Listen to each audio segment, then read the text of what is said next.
All right, here we are, Impact and Influence Radio right here on Opera, and today's broadcast is brought to you by Blinds of Sacramento, Sacramento's complete solution window covering experts. Give them a call, 916-790-8689 or blindsofsacramento.com. Now today, I've got a very, very special gentleman in here, Mr. Alex Barrett, former 49er. What position did you play there? Defensive end. Defensive end. Yes, sir. You know, I was reading about you, and hell of a career, 12 years. Or did I get it wrong? 9. 9 years. 12 does sound good, though. 12 does sound good. Yeah. Why was AI telling me 12 years? You know what? It's probably because it knows my potential and I could still play. Let's just say that. You know, I'm 32 years old. You know, the sport is a business at the end of the day, NFL. Yes. But I know I can play till I'm 39, 100%. But now, do you think it was factoring in your college? Oh, possibly, you know. So I played at San Diego State, redshirted, so I spent 4.5 years there. And yeah, I started my journey in the NFL in 2017. That's really, really something, dude. And then you went to school out here. I went to school in Arizona. In Arizona. So, high school, yes. So Desert Ridge High School, Mesa, Arizona. Again, 2008 to 2012. So what brings you out to Folsom? Folsom is where home is, you know. So we were living in the Bay, right by the stadium in Santa Clara. Obviously, during my time with the Niners, spent 6 seasons with them. But I moved my wife and daughter out here in 2024 season. So, and that's because, you know, my mother-in-law and sister-in-law moved out here. We kind of visited, and the area grew on us. So it's been a beautiful place for us to grow our family. And we love it, you know, churches, schools. And you just had a new baby. We just had a newborn. Yep. How long ago? August 2nd. August 2nd. Yeah. What are we at right now? So 22 days. About 3 weeks. Holy smokes. Yeah, it's dude. crazy. Wow. Absolutely. Wow. All right. So I'm really intrigued by you, man. I'm really intrigued by you. You know, we'll get into the who are you. Obviously, we just kind of broke into a little bit of that with the 49ers and thing. So you're going to college, you're going to school, first of all. You go to college, you're saying, I want to play football. That's, I'm assuming, what your goal was. You were exceptional in high school, I'm assuming, in order for you to go to college and play college bowl. And then, you know, now you're going and doing, you know, the NFL. How does it feel when does the scout come and talk to you, or do you go and shop it? Like if you want to shop a movie, you have to go to the production studio and, you know, go through the motions. Like, how does all this work?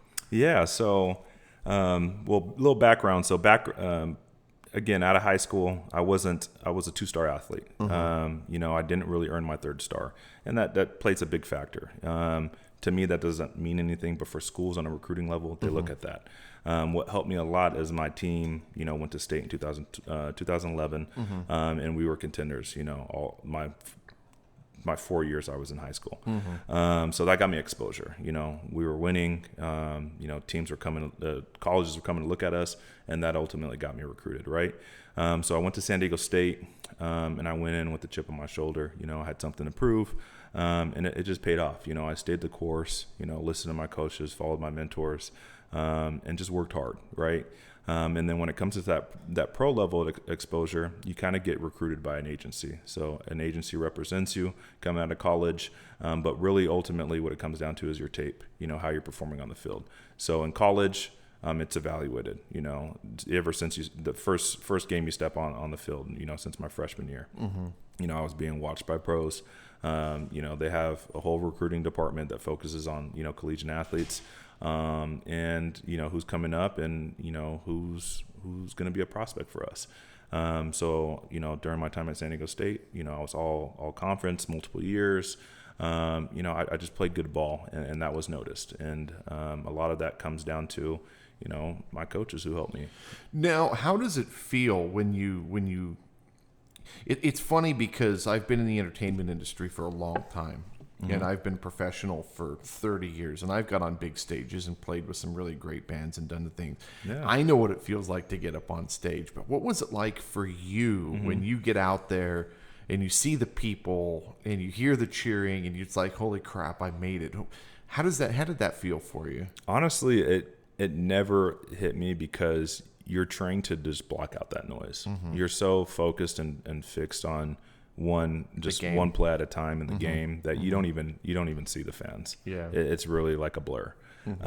So it never really hit me. It's still to this day, it hasn't hit me that like I played, 9 years in the NFL. It's because I was just so focused on my job, showing up and showing out, that, all that outside noise, it just didn't distract me. That doesn't come to say that, I didn't have moments where I wasn't nervous or, anxious, because it's important to me, right? You're going to be nervous, and if you care about it, you will have, these nerves, but they're good nerves, right? Yeah. I just wanted to perform well. I wanted to be able to continue to have an opportunity. And yeah, that's what.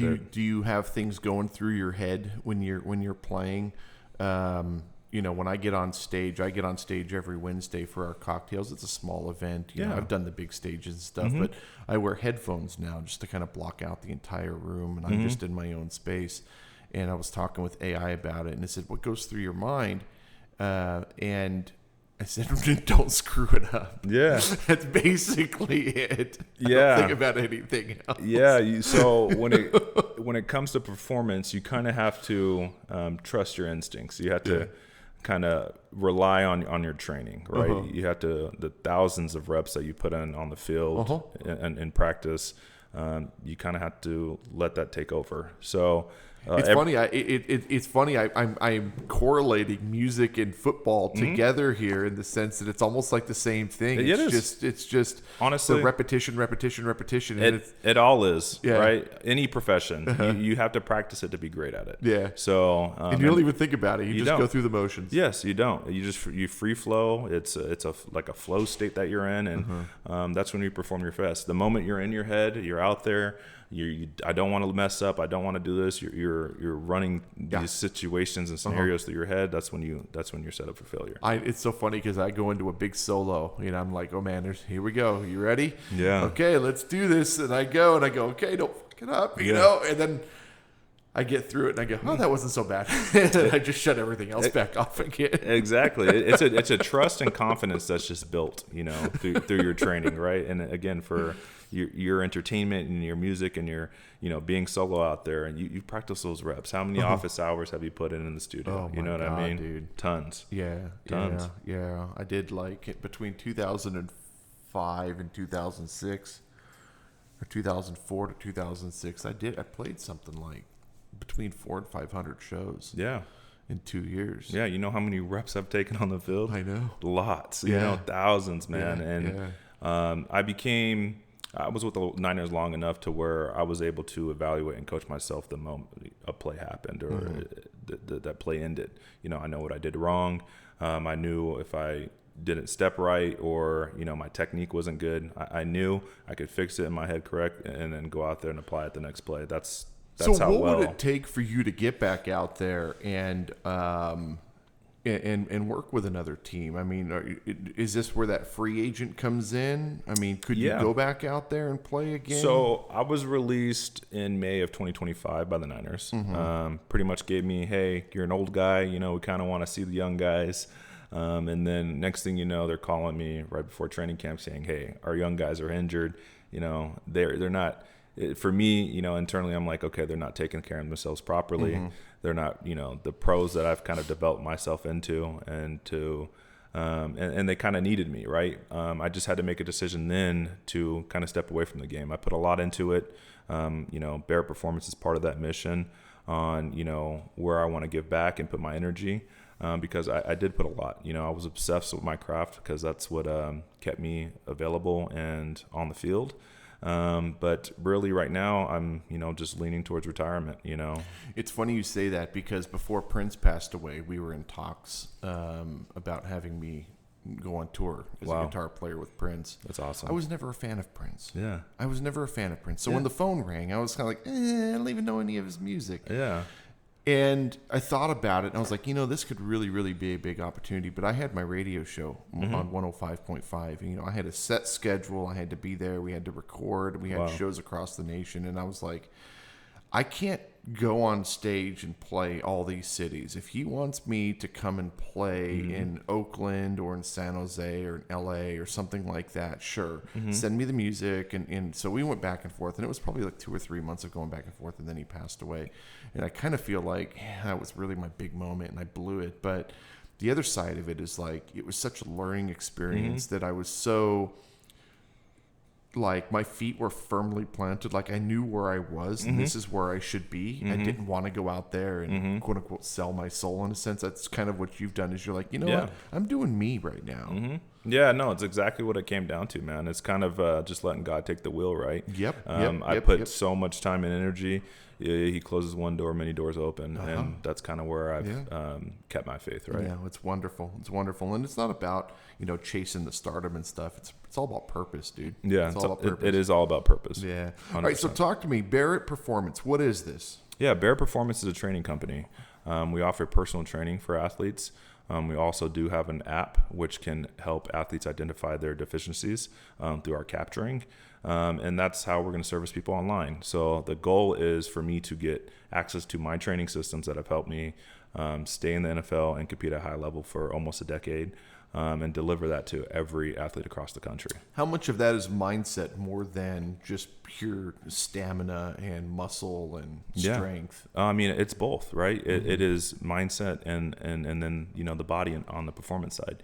You have to have a system and a structure in order to, sustain, the demand of the sport, any sport, right? If you're not... Exactly what I'm doing. If you're not in the weight room, if you're not focused on your body and recovery, your nutrition, you're bound to fall apart. It's like, Von Miller said it before. He ate a bad meal. I think it was like McDonald's, and he went to go perform the next day on the football field. He was throwing up. You can't fuel a Ferrari with unleaded fuel. It's so funny right? that you're speaking so many of my languages right now because I've always been a McDonald's guy, and lately, what's funny is we went to Monterey Car Week, and I would eat McDonald's, 2 or 3 times a week, and everyone would make fun of me. That stuff is poison. You can't eat that. Blah blah blah blah blah. And I'm like, it's fine.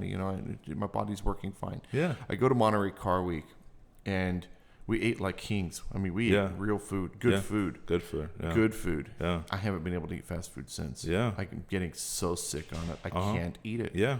And so, it's just a weird thing. It's all of a sudden my body was like, no, you've just given me good food. You're not going to give me crap food again. I can't eat it. Yeah, no, that's it. It's the same thing, that applies to all I know everyone's going to be going, oh my God, you're not eating fast food anymore. Dude, awesome. That's great. But no, seriously, it's making me sick. I can't even get it down. I don't know what it is. Yeah. Once, the same for me, in my health journey, when I knocked out all the, bad fried foods and I started, consuming whole foods, organic foods, going back upset my stomach, made me, I even felt like brain fog, man. It just clogged me function. Up. I couldn't function. I wasn't operating the same. And I saw it not only like in my meeting rooms but on the field, it affected me. My lactic acid was, just showing up more. I wasn't able to endure a full training practice the way I wanted to, with some energy on reserve. I was depleted. Right. But that's what we do, man. We really provide very, very good mentorship and guidance when it comes to an athlete's performance. Why are you so passionate about this? Man, because look what it did for me. I was 6'2", 255-pound defensive tackle out of college. I was titled too slow, not good enough, not big enough to play defensive end at the NFL level.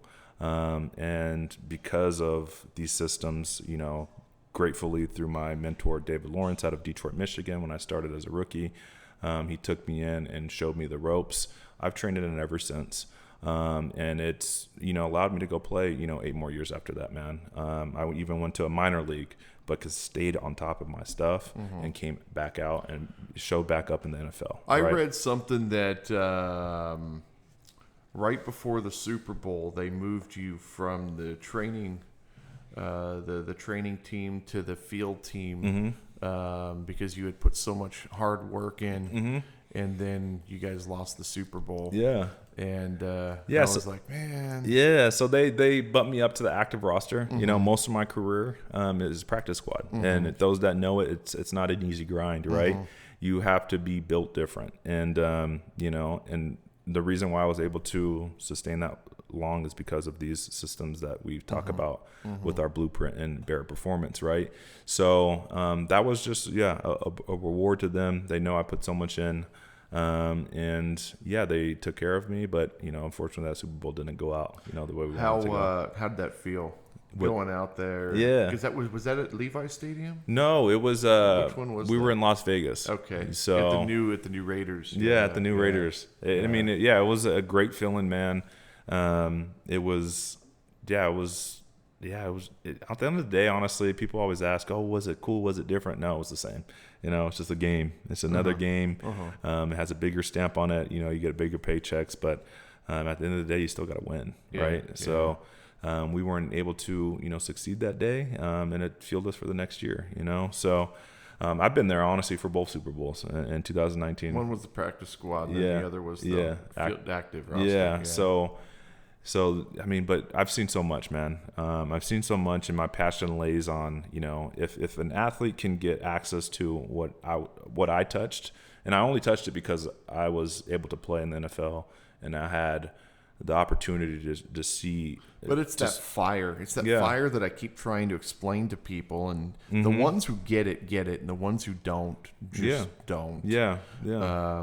And looking at what we're doing, it is true, yeah. But looking at what we're doing, we've got the magazine and the radio shows, and we've got the movies and all these events and all these things. And it's not that I'm Superman. It's just it's all mindset. It's mindset, and I might eat like crap, but I sleep, I rest, I prioritize my time, I give myself me time. Yeah. I do all the things that you're supposed to do in precision in order for me to be able to do the things that I do. I can work an 18-hour day if I need to. I don't want to, but I could. Yeah. And and we build great stuff. Yeah. Yeah. Absolutely. Yeah. So it's all precision. Yeah, it's all precision, and that's how we attack it. We don't just generate cookie cutter workouts for guys. I'm seeing that at all levels. I sat on many NFL weight rooms. They have to knock out group workouts. Okay. But guess what? These programs are specific to each athlete, right? You have to really break them down and really design a program designed for them to attack and work on the things they actually need to work on. What type of clients are you looking for? Oh, everybody. We can help people, older individuals that are looking to get back in shape, that are battling pain. We could service them, rebuild them from the floor up, take them through a full assessment, see how they're moving, seeing what pain they're experiencing, and we could design a program to attack all that stuff. That's really something, and it's, we just had Joseph in here, and he was talking to me. He's like, man, we got to bulk you up and do all these things. And I'm like, I don't know, man. I don't know. It was so funny as I was always a little guy. Yeah. And for some reason I've gotten wider. Yeah. And, it's really neat. It's catered to what the client wants. If they want to get pain-free, they've been battling their knee, they're limping, we can help them build a structure to get that. If they want to bulk up, great, we can do that. If they want to just look lean and diet up and have a healthier life to be there for their kids and have energy, we give them that structure. What's funny is, I'm going to pick on some people, and I'm going to try to be as diplomatic as possible about this, is when I lose weight and I walk into a convenience store or whatever, I walk into a meeting, people go, "What's up, bro?" Yeah. And then when I'm at the size I am right now, and usually I'm in a sport coat and I'm dressed, pretty nice. I've got my hat. Yeah. Get your hat. And they'll go, "What's up, boss?" Yeah. Right? Yeah. I don't know if I want to get too muscular because I go to Car Week and I see these guys in their Lambos and they're all super muscular and they walk with their arms and the whole thing. Yeah. And I'm like, no, man, that's corny, dude. Yeah. You see these old guys, these you look at Bezos, right? Just Bezos, he was always this super little skinny nerdy guy. Now he's buffed out and everything. Yeah. And I'm like, I don't know if I want to be, all in that space. I'm just kind of each their own, man. Yeah. It's I'm just kind of people, dude, I know CEOs and founders that just don't like to work out. They're happy with where they're at. They know how to work and they have a work ethic. They have a mindset that their body doesn't need to look the part. It's all that's all image. That can be, everyone has a different goal. I think that I don't like working out. I do have pain in a lot of places, but I think a lot of that is my diet, and I think that my diet's been slowly changing. We have a wonderful, wonderful lady in our group, Crystal Dunn, and she's all about growing your own food. That's her beautiful. whole shtick is growing her own food, and she's always getting on me. And then Carlin, she's Chaos Performance Fitness. She's on the first page. And so she's, she'll text me, hey, did you eat today? And have you had any water today? And that kind of stuff. So we've got a really, really good support system here. And, Beautiful. And it is starting to resonate with me because I'm starting to be like, okay, I don't need to go get a McDonald's. I'll go grab something else. Yeah. My wife is like, just go get a sandwich. And I'm like, I don't know if I want all the bread. Yeah, for sure. And so I don't know. I'm just, I am starting to think about it, but for me, it is not the whole, well, I want to make sure that I live a long and healthy life. I could care less. When God's ready to take me out of this world, it's, we're not going to fight that. Absolutely. But the point is that, we also want to make sure that we're not just driving ourselves into the dirt either, Absolutely. You want to have an enjoyable life. You want to talk to my wife all the time. You want to enjoy what you eat. With the proper guidance, you can build a plan to still enjoy a lot of your food and your diet. You can have cheat days. You can, treat yourself here and there. I do like pizza. Right. Pizza is great. Dude, tacos. You can eat a whole pizza before a football game and go perform great. So the greats did it. Kobe Bryant. What's funny is actually when I eat pizza, man, I only eat 2 slices. Yeah. That's all I need. Yeah. I don't need to go crazy. Oh, good. See, that's tacos. Eating in moderation. You know what I mean? Yeah. You're not consuming a lot. We went to Chili's the other day, and I got fajitas. Yeah. And I don't even finish it. Now. Yeah. I don't. I used I used to just gorge everything, and now I'm just like, whatever. Yeah. Breakfast cereal I don't eat anymore. Yeah. I have gotten a lot better. Red Bull is still my go-to Achilles caffeine. heel. Yeah. It's not the caffeine. Okay. It has, you like that taste? I like the taste. Yeah. And it's routine. Okay. So part of performance Yeah. is before an event. If I go and I pick up a bottle of water, it's not the same. Yeah. Right. And so I can take one can of Red Bull and I can sip on that for like 6 hours. Okay. Just one can. Good. A little bit here, a little bit there. Yeah. But I'm walking around with a can of Red Bull. Everyone thinks I drink Red Bull all the time. It's still the same can. It's flat. It's warm. Absolutely. But I'm just still sipping on that one can. Wow. Yeah. Routine is real. You know what I mean? It's just routine for we me. all have our stuff. So, but yeah, we for clients, we help identify their goals and we attack them. Right. So, we could service everybody, Awesome, dude. Awesome. Barrett Performance, go.barrettperformance.com, 916-520-0727, 916-520-0727. Anything you want to add before we get out of here, man? No, man. Again, to anybody out there, if you're looking for guidance for your kids and you want to get them to the next level, you want to keep them healthy, you want to protect their careers as they're going through their young journeys, we're there to help. We're a tool. We're here to serve, and we have the experience to, get that delivered in a professional manner. So we appreciate it. Wonderful. Barrett Performance, go.barrettperformance.com, 916-520-0727. Thank you so much for being here, brother. Yes, sir. And thank you guys so much for listening, and we will see you next time. Bye-bye.